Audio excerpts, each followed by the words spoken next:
Marquee D.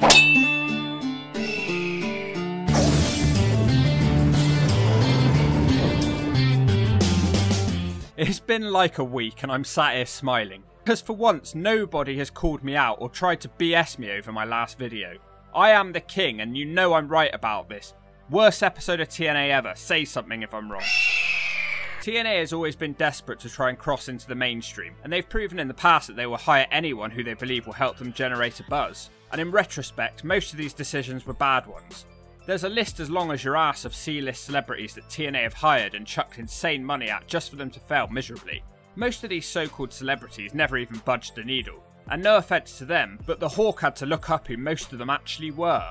So TNA didn't have the money or the reputation to bring in anyone who was properly famous. Big deal. Well, there was one time where somebody who was pretty famous, at least in the US, spent some time in TNA. Was it bad? How bad are we talking? Rob Terry haircut bad? Let's find out. Step forward disgraced pro footballer Adam Pacman Jones. For those of you who have not heard of this man, I'm going to give you a quick backstory. I also have to give a quick shout out to Goose Hudson who helped me with some of the research for this video. On to Jones, the guy was freaking nuts. He had legal troubles as long as your arm. He just couldn't help himself from getting in pointless trouble. He was the cornerback for the Tennessee Titans in 2007, and he was the first pro footballer to be banned from the sport for 44 years. He was a pretty big name in the US, and whilst he was famous, it was for the wrong reasons. He was actually good at pro football, and if he could have kept his head on straight, he might have gone further in the game. Pacman Jones was known for his fast running speed, and to be fair, he was pretty rapid. So you might be asking, Marky, what are all these wrong things that he's done in his life? Well, shut up or I'll smack you one, I'm going to tell you, so listen. He was regularly arrested for drink-related incident and trouble at nightclubs throughout his early career, and it was at a certain strip club where things really ramped up for Jones. He was partying with the celebrities that night. People like Nelly and Jermaine Dupri were there, and they were all taking part in an act known as Making It Rain. Listen, if you're from the South, you're not going to know what I'm talking about when I say make it rain. Well, Making It Rain is where you shower a stripper with dollar bills. So much money was being thrown around that night that the strippers stopped dancing and started picking up the money from the floor. Well, this made the celebrities unhappy, and Jones in particular was very upset about this. Well, can you blame them? They're not stripping for fun, are they? They're gonna pick the money up, you idiots. Jones went on to assault a stripper, which caused them to be thrown out of the strip club. Minutes later, a shooting took place outside the club, and this left one of the club's managers to be paralysed. That man is former pro wrestler Tommy Obanski. He was left paralysed for absolutely no reason. And whilst Jones wasn't the shooter, the NFL felt he was always in the wrong place at the wrong time, and finally washed their hands with Jones. They suspended him from the NFL for 1 year. Jones was also waiting to hear if he would receive any repercussions from the law over his involvement in the event, and was probably feeling quite low. Then out of the blue, TNA hired him. Despite him being contracted to the Tennessee Titans at the time and facing criminal charges, and having drink problems and being one of the most hated men in America, TNA thought this would be a good idea. And if those problems weren't enough to stop a wrestling company from hiring him, his value was about to dip even lower when it was revealed that the Tennessee Titans would not allow Jones to compete in any in-ring action. He literally wasn't allowed to wrestle for fears that he may get injured. Well, congratulations TNA, you just hired a complete moron who can't do anything that your company's supposed to be doing, which is wrestling. Alright Marky, pipe down, it's not that bad. There are figures in wrestling who still made it despite not actually doing any wrestling. Maybe Pac-Man will have an incredible personality that will really draw in the viewers to TNA. He could be a great manager for someone. Well, we're about to find this out as Pac-Man made his TNA debut at Hard Justice 2007 with an in-ring segment. Why professional wrestling, Pac-Man? As a kid, I always growing up, loving wrestling, so I wanted to step in the ring one day. Why TNA?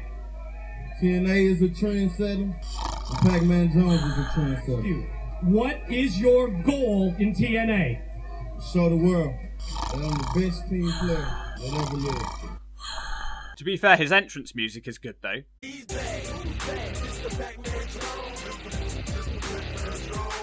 He's interrupted by R-Truth, who threatens him and tries to beat Pac-Man up.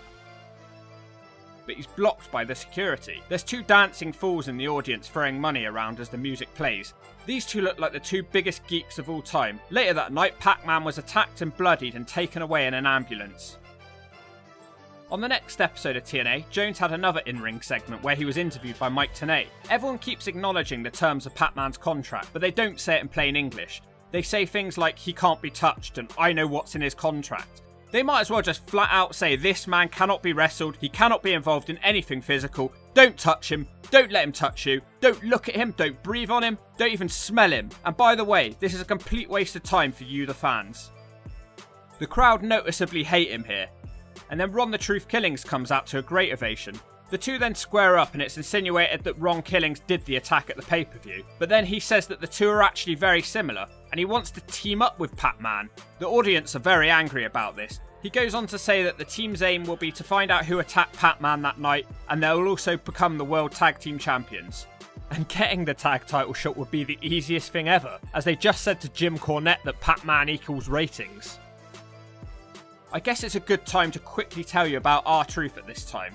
Several years had passed since his 2 NWA TNA World title reigns, and the company didn't really seem to be behind him anymore. There were reports at this time that Truth constantly wanted out of the company. He was being used so sporadically on TNA TV, he even disappeared off TV for a long time.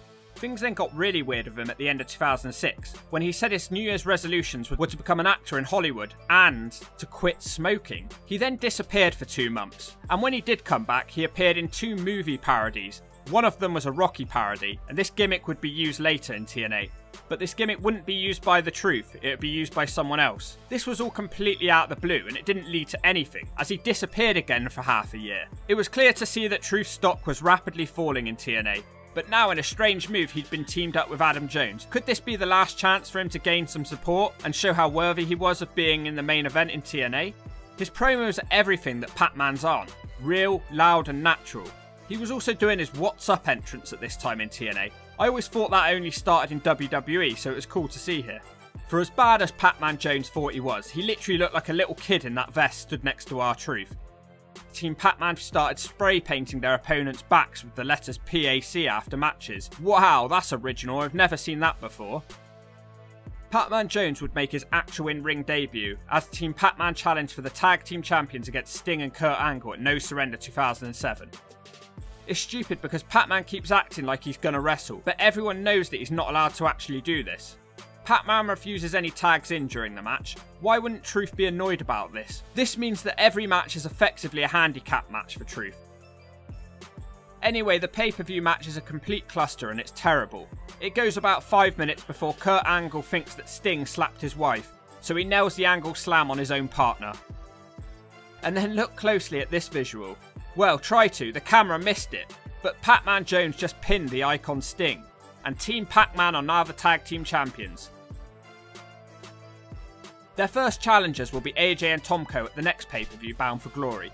But in the meantime, Pacman Jones says he's counting down the days until he can return to the NFL. They had a few matches between the 2 pay-per-views. Shout out to this AJ vs Truth match, by the way, they match up really well in ring.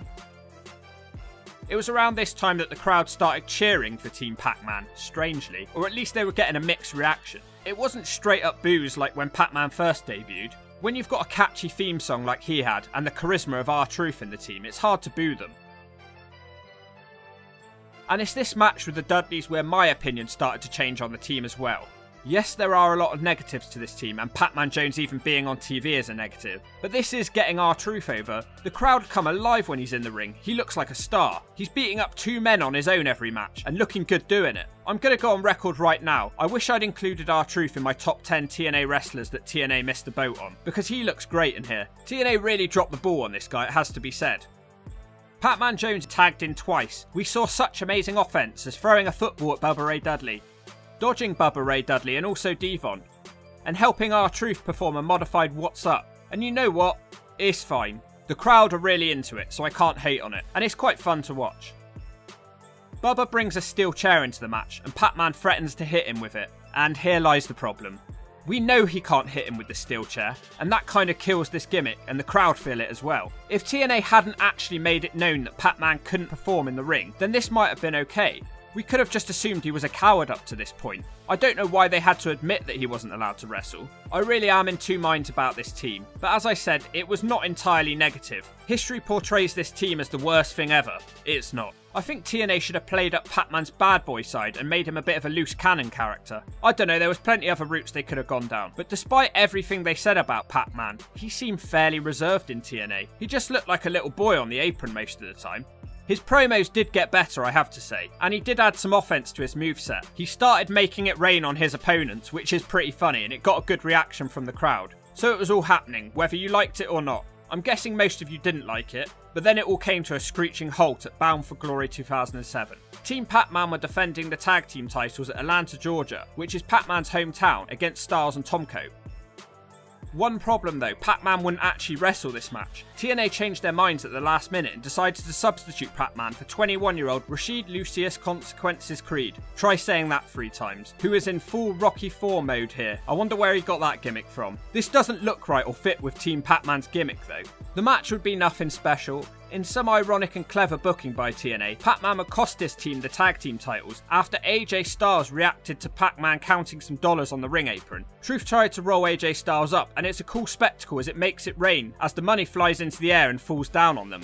But Earl Hebner would be more interested in trying to grab some of the money than counting the pinfall. This distraction then allowed Styles and Tomko to hit the double team and put away R-Truth. This would be Pac-Man's last TNA appearance. Well, I'll get to that, but it was certainly the end of Team Pac-Man. TNA would decide not to renew Pac-Man's TNA contract after this, so he'd be gone, and soon he'd be returning to professional football with the Dallas Cowboys. R-Truth would also be gone from TNA at the end of the year, and all of the momentum he had built up from Team Pac-Man was for nothing, and he went off to WWE. Killings didn't have the best relationship with Jeff Jarrett behind the scenes, and when Killings hurt his knee working on the independent scene in 2007, TNA covered his medical bills, but then demanded afterwards that he pay the money back. Creed stayed with TNA competing in the X Division, and then he went on to win the tag team titles with Jay Lethal in the team of Lethal Consequences. And then of course he'd head over to WWE where he'd be a lot more successful wrestling as Xavier Woods. But anyway, we're getting sidetracked. This isn't a video about him, this is a video about Pac-Man. So he finished with TNA, and his record was 3 wins and 0 defeats, and not a punch thrown by the way.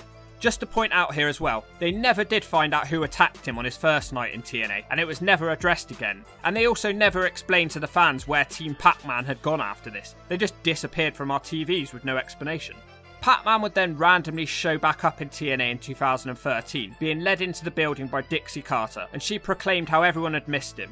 Later on in the night, with Pacman Jones at ringside with one of his teammates, they would get into an argument with Bad Influence. And shockingly, this led to Pacman Jones hitting a scoop slam in the ring. Wow, an actual wrestling move. I bet you never thought you'd see that from Pac-Man. Anyway, it was completely pointless and didn't lead to anything, and it was never addressed again on TNA. So booking wise, TNA really did try to make the best of a bad situation.